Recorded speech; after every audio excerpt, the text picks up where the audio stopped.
Audio Jungle.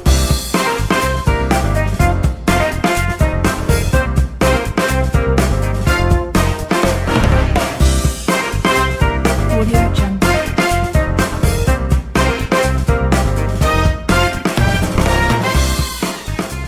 Welcome to ABM Talks, the podcast where we explore the balance between financial success and personal well-being. Join us as we delve into practical strategies, experts' insights, and inspiring stories that help you achieve financial stability while nurturing your mental and emotional health. Whether you're looking to manage debt, invest wisely, or simply create a more harmonious relationship with money, our episode will empower you to take control of your financial journey. Let's find your financial harmony together, where we delve into the ultimate tools for achieving financial literacy. I'm Van. And I'm Van. Last episode, we talked about how to budget, save, spend money wisely.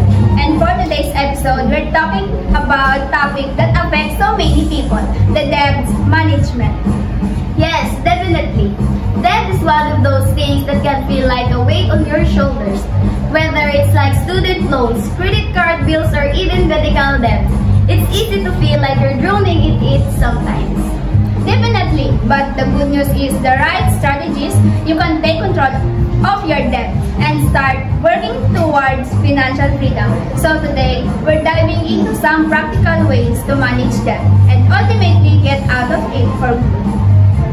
And today, we have invited another guest to complete our episode.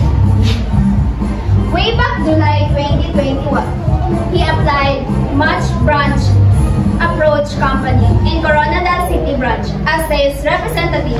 After 7 months on February 2022, he was promoted as officer in charge. And he was assigned in Tacurong City, Sultan Kudarat. After 5 months of hard work as OIC on July 2022, he was promoted as assistant manager and he was assigned in Cabaca, North Cotabato. And last December 2023, he was promoted as manager, the JB Organization Company in Coronadal City Branch. The JB means Jeffrey Binsoy alias Guapo. Please help us welcome our very handsome guest, Sir Jeffrey Binsoy alias Guapo.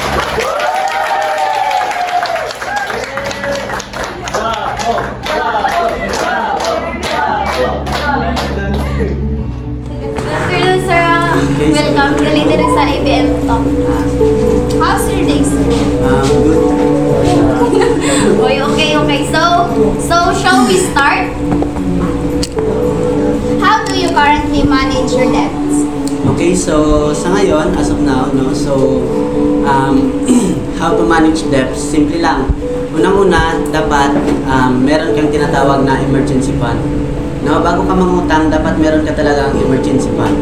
Pangalawa, dapat meron ka talagang source of income, no? Kasi paano mo bayaran yung mga utang mo kung ikaw mismo wala kang income, source of income, no? So, and then, pang last, no? So, kailangan meron kang tinatawag na limitations sa utang. So, ano naman, sir? What type of debts do you have? So, loans.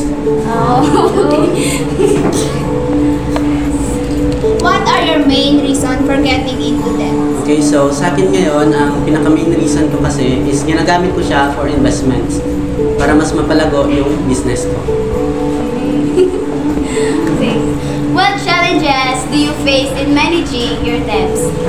Sa part ko ngayon, actually, hindi naman ako nahirapan how to manage my debts kasi meron naman akong tinatawag na source of income or enough source of income.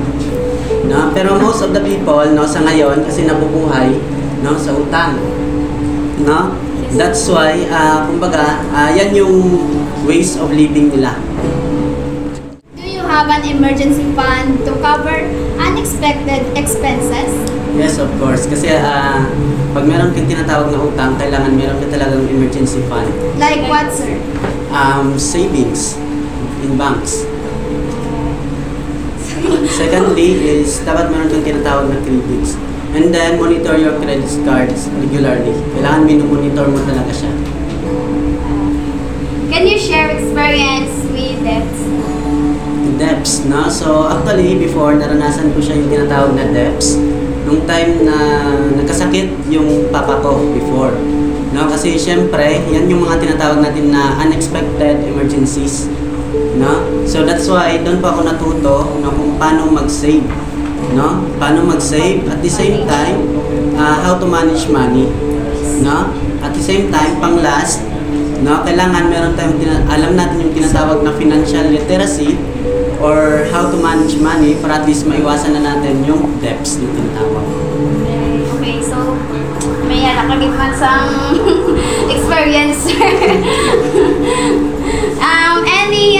Any advice sa mga mag-manage sa mga How to manage money? Oo, yes. Okay, so ini-advise, no? So how to manage money? So simple lang, no? Unang-una, so actually sa panahon natin ngayon, hindi naman talaga mahirap kumita. No, pansin nyo, sa mga kaedad nyo ngayon, di ba? Kahit saan nakakapunta. Minsan nasa malls, no? Minsan nasa kainan, masasarap na kainan, no? Shopee pa, di ba? Lazada, no? So mga onlines, di ba? So napakarami. Ibig sabihin, hindi mahirap kumita, no? Sa panahon natin yun. Yung mahirap is how can you handle money? Paano ka ba talaga mag-handle ng money? No? So dapat meron tayong tinatawag na rules, no? How to save money. No? Sa akin, simple lang yung ginagawa ko. Pag meron kang kinikita, for example, 100 pesos, wag mo unahin yung expenses, no? Kailangan 10% dyan is nasa tithes, 20% is savings kaagad. Then the rest, 70% is yun na yung hatiin mo na lahat sa expenses. Okay, malan mo na ha. So, how about for beginners, sir? For beginners, no? So, syempre sa inyo na mga beginners or wala pa talagang work, no? So, actually, kaya namang mag-save. Diba? Kaya naman talagang mag-save. Simple lang. Iwasan yung gumastos ng mas malaki. No? Iwasan lahat ng luho. No? Kasi yun yung problema sa atin ngayon, luho. No? Unahin muna yung wants or what I mean yung needs bago yung wants. Kasi baliktad kasi yung mga kabataan ngayon, inuuna muna yung wants bago yung needs. That's why, no? So si mama, si papa nahihirapan na, no? Kasi si anak, no, puro na luho, no? So kaya pa naman gamitin yung cellphone, bibili na naman ng bago. Di ba? Kaya pa naman, pwede pa naman gamitin yung sapatos, bibili na naman ng bago. Di ba? Pwede pa naman gamitin yung bag, bibili na naman ng bago. So ibig sabihin, hindi na siya tinatawag na need. So nagiging wants na siya natin. No, yung lalo na ngayon sa panahon natin, uso yung tinatawag na OOTD. Di ba? Outfit of the day. No? So doon na pupunta yung pera. So yun lang, simple tips. How do you survive debt? How to survive debts, no? So yun din, simple lang, no? Yung rules na sinabi ko kanina, no? 10, 20, 70% rule. So, nasanaan ko na kin kung paano gid man sa money, hindi gid maggasto-gasto. Yes. Kagunaan gid ang needs bago sa wants. Okay, so thank you so much, sir, for sharing your thoughts and experience. Thank you for that wonderful advice, and also thank you for letting us to interview you today. If you're not here right now, this episode will be not completed. Even you are too busy, but you just settled them and give us a time. Thank you so much, sir.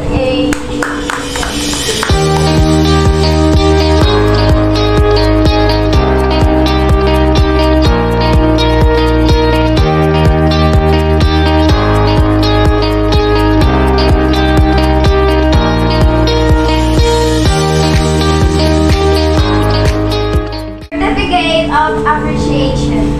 This certificate is proudly represented to Sir Jeffrey F. Bensoy in grateful recognition for extending his quality time to be our guest speaker on the podcast of Grade 11 ABM entitled Debt Management, given this 13th day of November at San Vicente National High School.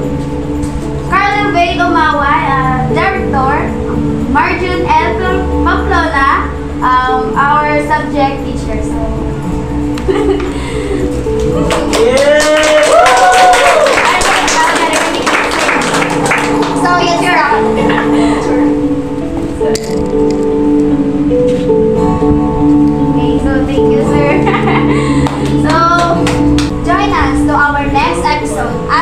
explore and learn about investing. Thank you and have a nice day, everyone. Bye!